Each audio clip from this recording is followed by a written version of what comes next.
প্ৰিয় দৰ্শকসকল, আজি আপোনালোকক লৈ যাব বিচাৰিছোঁ বুৰঞ্জীৰ নগৰী শিৱসাগৰত প্ৰতিষ্ঠিত ঐতিহাসিক নপুখুৰী শিৱদৌললৈ। আপোনালোকৰ মাজৰ বহুতেই হয়তো শিৱসাগৰলৈ গৈ শিৱসাগৰ নগৰৰ মাজমজিয়াত অৱস্থিত মূল শিৱদৌল ভাগৰ দৰ্শন নিশ্চয় কৰিছে, কিন্তু শিৱসাগৰ নগৰৰ পৰা কিছু নিলগত অৱস্থিত এই নপুখুৰী শিৱদৌল ভাগৰ দৰ্শন হয়তো কৰিবলৈ থাকি গৈছে। সেয়ে আজিৰ এই ভিডিঅ'ৰ যোগে শিৱসাগৰ নগৰৰ পৰা প্ৰায় 9 কিলোমিটাৰ দূৰত্বৰ ৰুদ্ৰসাগৰত স্থিত এই শিৱদৌল ভাগৰ কিছু তথ্য আৰু শিৱদৌল ভাগৰ কিছু পৰিৱেশ আমি আপোনালোকৰ আগত দাঙি ধৰিম। সেয়ে আশা কৰিছোঁ আপোনালোকে এই ভিডিঅ'টো শেষলৈকে চাব আৰু ভিডিঅ'টো ভাল পালে নিশ্চয় লাইক কৰিব, শ্বেয়াৰ কৰিব আৰু ভিডিঅ'টো কেনে পালে সেয়া আমাক কমেণ্ট বক্সত জনাবলৈ নাপাহৰিব। লগতে আপোনালোকক জনাই দিওঁ যে এনেধৰণৰ আৰু বহু ভিডিঅ' আমাৰ এই চেনেলত মজুত আছে, গতিকে সেইসমূহ আপোনালোকে সাৰ্চ কৰি উপভোগ কৰিব পাৰিব। এতিয়া পলম নকৰোঁ, আপোনালোকে চাই আছে ছ'চিয়েল মিডিয়া জাৰ্নেলিজিম। আহক ভিডিঅ'টো আৰম্ভ কৰোঁ।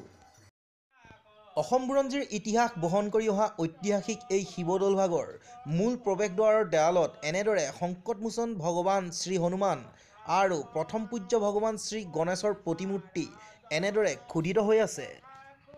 25.95 মিটাৰ উচ্চতাৰ এই শিৱদৌল ভাগৰ কাষৰ দেৱালত আজিও এনেদৰে সংলগ্ন হৈ আছে এটা বহু পৌৰাণিক টিলিঙা। এয়া হৈছে আহোম ৰজাই সেই তেতিয়াৰ দিনতেই শিৱদৌল ভাগৰ সন্মুখত নিৰ্মাণ কৰা বিশেষ দেৱালসমূহ। এই দৌল ভাগৰ সম্পূৰ্ণ পৰিৱেশ সেউজীয়া গছ গছনিৰে পৰিপূৰ্ণ আৰু প্ৰায় 100 পুৰা মাটিৰে আগুৰা ৰুদ্ৰসাগৰ নপুখুৰীটো কাষতেই অৱস্থিত হৈ আছে। আপোনালোকক জনাই দিওঁ যে এই ঐতিহাসিক শিৱদৌল ভাগ 1769 পৰা 1780 খ্ৰীষ্টাব্দৰ আহোম স্বৰ্গদেউ লক্ষ্মী সিংহৰ ৰাজত্বকালত নিৰ্মাণ কৰা হৈছিল আৰু 1780 পৰা 1794 খ্ৰীষ্টাব্দৰ আহোম স্বৰ্গদেউ গৌৰীনাথ সিংহৰ ৰাজত্বকালত উৎসৰ্গা কৰা হৈছিল। প্ৰিয় দৰ্শকসকল, ইয়াৰ দ্বাৰা আপোনালোকে শিৱসাগৰ ৰুদ্ৰসাগৰত স্থিত ঐতিহাসিক নপুখুৰী শিৱদৌল ভাগৰ কিছু তথ্য আৰু শিৱদৌল ভাগৰ পৰিৱেশ দৰ্শন কৰিলে। এই শিৱদৌল ভাগৰ অপৰূপ সৌন্দৰ্য উপভোগ কৰিবলৈ বিভিন্ন সময়ত পৰ্যটকৰ ভিৰ দেখিবলৈ পোৱা যায়।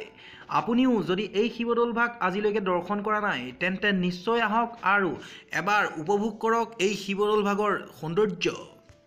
আপোনালোকক জনাই দিব বিচাৰোঁ যে আমাৰ এই চেনেলতে শিৱসাগৰ নগৰৰ মাজমজিয়াত অৱস্থিত ভাৰতৰ সবাতোকৈ ওখ শিৱদৌল ভাগৰো কিছু তথ্য আৰু ভিডিঅ' মজুত আছে।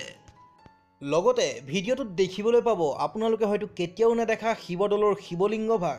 সেয়ে উক্ত ভিডিঅ'টো যদি আপোনালোকে উপভোগ কৰিব বিচাৰে তেন্তে কাষত দিয়া এই বক্সত ক্লিক কৰক। আমি আন এটা ভিডিঅ'লৈ অতি শীঘ্ৰেই আপোনালোকৰ কাষত উপস্থিত হ'ম। সেয়ে অনুগ্ৰহ কৰি সংযোগ হৈ থাকিব আপোনালোকৰ প্ৰিয় ৱেব পৰ্টেল ছ'চিয়েল মিডিয়া জাৰ্নেলিজিমত।